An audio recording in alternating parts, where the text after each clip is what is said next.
B-21即将步入实战序列，这款第6代的隐形战略轰炸机，它的战力到底有多夯？之前的视频我们详细聊过 B-2幽灵为何能坐稳世界最强轰炸机的王座，也提到 B-2继任者 B-21将为美军开启一个全新的隐身大轰炸时代。但当时有不少务实派的朋友对这个观点嗤之以鼻，有人说 B-21长得就像个缩水版的 B-2，除了便宜点看不出哪儿厉害。甚至还有人觉得，等 B-21真正能实战的时候，中国轰20估计就要抢走风头了。但军事网站 Army Recognition 最近却爆出了一条足以让全球防空指挥官彻夜失眠的消息：美军第412测试联队正式宣布 ，B-21突袭者以首度编入作战测试飞官进行试飞。很多朋友可能听不懂这句话背后的含金量。在美军那套严苛甚至是有些病态的研发体系里，试飞通常是一道漫长的生死符。第一阶段是开发测试，由厂家和空军的专业试飞员去验证飞机能不能飞，会不会在空中散架。第二阶段才是最核心的作战测试，由第一线的实战飞官接手，去评估这玩意儿在战场上到底好不好使。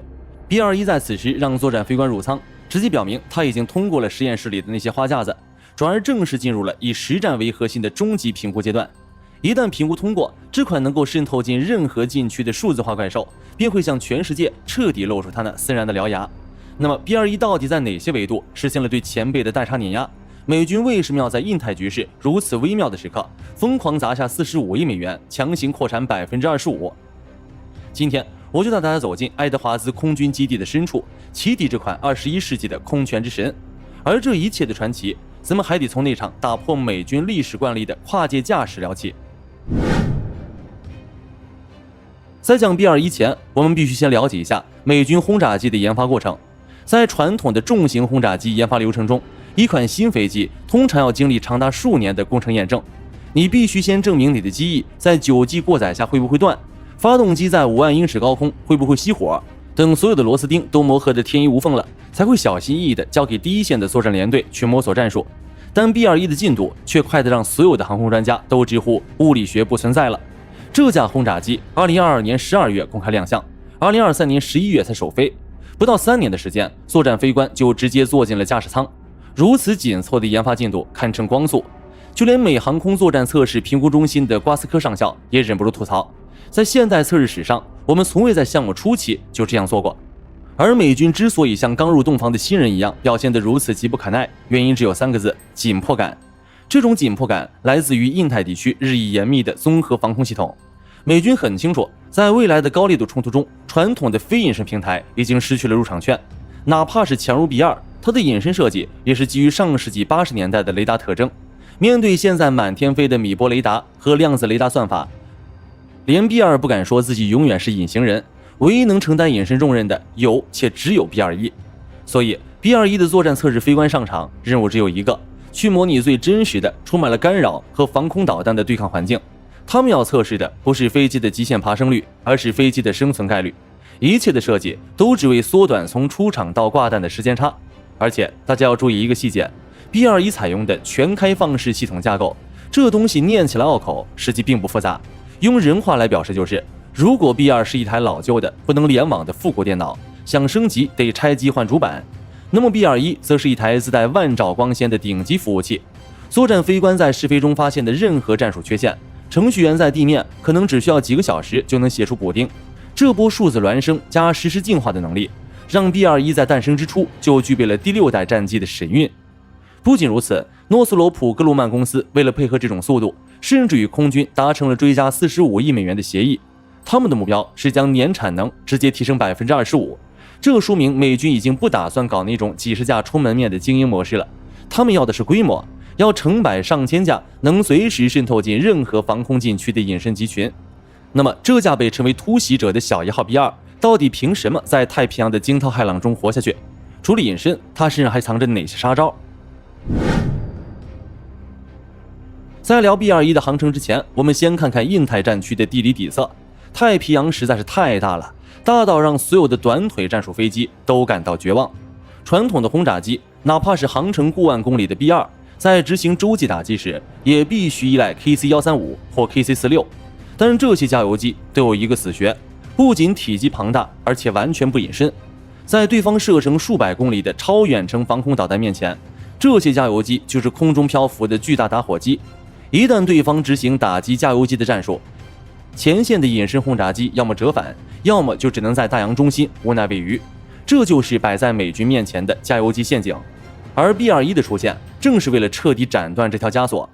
从体型上看，虽然 B-21 的体积比 B-2 小了一圈，载油量表面上看似乎变少了，但根据美军透露出的细节， B-21 的燃油效率高到了让人产生错觉的地步，它的油耗仅为旧型轰炸机的极小部分。这很大部分功劳要归于普惠公司为它研发的 PW9000 发动机上，这玩意儿帮 B-21 在热效率上实现了质的飞跃。而且 B-21 在气动布局上做了更极端的减阻处理，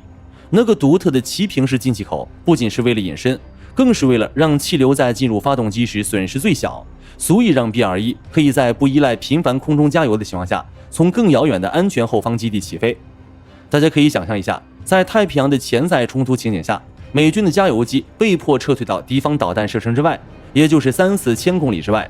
这时候，那些油耗大户只能趴在地上干着急，但 B-21 却能凭借着它那台逆天的发动机，选择更加诡异、更加遥远的切入航线。战术弹性的提升，直接让对手的防空雷达摸不着头脑。另外，美军还在2026年4月专门公布了 B-21 对接 KC-135 的加油照片，这几乎是在向外界明示，我已经搞定了所有的软硬件兼容，全球打击网络也已经随时待命。B-21 已经成为了美国在西太平洋最自由的打击者，别惹 B-21，因为你惹不起。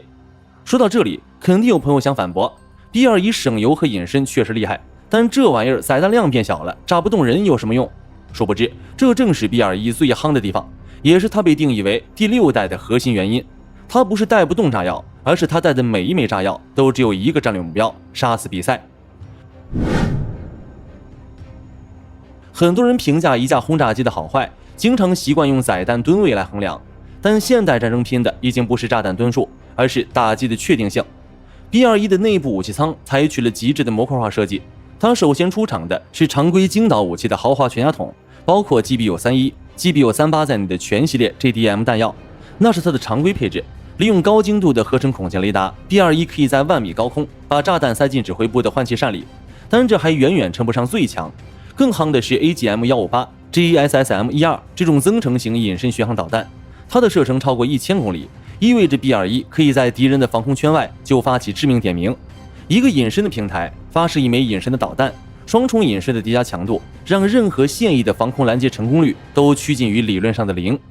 不过 B-21 真正的威慑底牌来自于它对核3为一体的完美传承。它将携带最新的 AGM-181 远程防区外巡航导弹，美军核武器中心将其描述为一种专门为了穿透最先进综合防空系统而生的终极杀器。再配合上已经完成延寿的 B6112 以及专门用来敲碎地下掩体的 B6113， B-21 可以在常规打击和战略威慑之间实现实时丝滑的切换，如同吃了德芙。所以说，美军对 B-21 的定位更像是一个全能射手，让他在面对任何强手时都不再是一个单纯的轰炸机，而是一个在数据链中游荡的指挥官，指挥身边的无人机群去执行自杀式打击，也可以充当预警机的延伸节点，把看到的每一个亮点实时分享给后方的航母战斗群。从这儿，咱们也能看出美军对第6代战机的定义，即它不需要飞得比子弹快，也不需要像特技飞机那样翻跟头，但它必须在数据上是最聪明的，在雷达上是最透明的，在火力上是最绝对的。那么，面对这一架单价7亿美元的吞金兽，美军到底打算造多少？在五角大楼的长期蓝图中， B-21 的最低采购目标是100架，而在最新的国会听证会上，已经有鹰派将领表示要将其扩充到175至200架。单纯看数字，大家可能没有什么直观的概念，但你要知道，当年技术登峰造极的 B-2 原本计划造132架，结果因为太贵被砍到了可怜的21架，现在的 B-21 却一口气要造100架，这无不说明了美国航空工业的一个事实，他们已经实现了隐身科技的规模化和廉价化。当别人还在为如何量产一款3代半或4代半战机而挠头时，美军已经通过数字化工厂和全自动涂层流水线，开始了第6代轰炸机的超级大量产模式。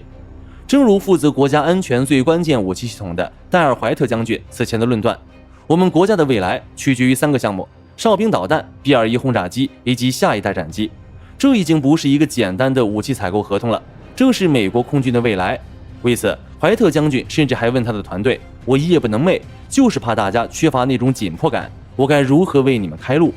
总的来说，如果 B-21 能顺利通过一系列审查，最后实现实战首飞被端上桌。那么接下来的半个世纪里，全球的天空规则恐怕依然将由美军来制定。B-21将逐步取代 B-1B 和 B-2，最后甚至要接替那个已经费了70年、被称为同温层堡垒的 B-52。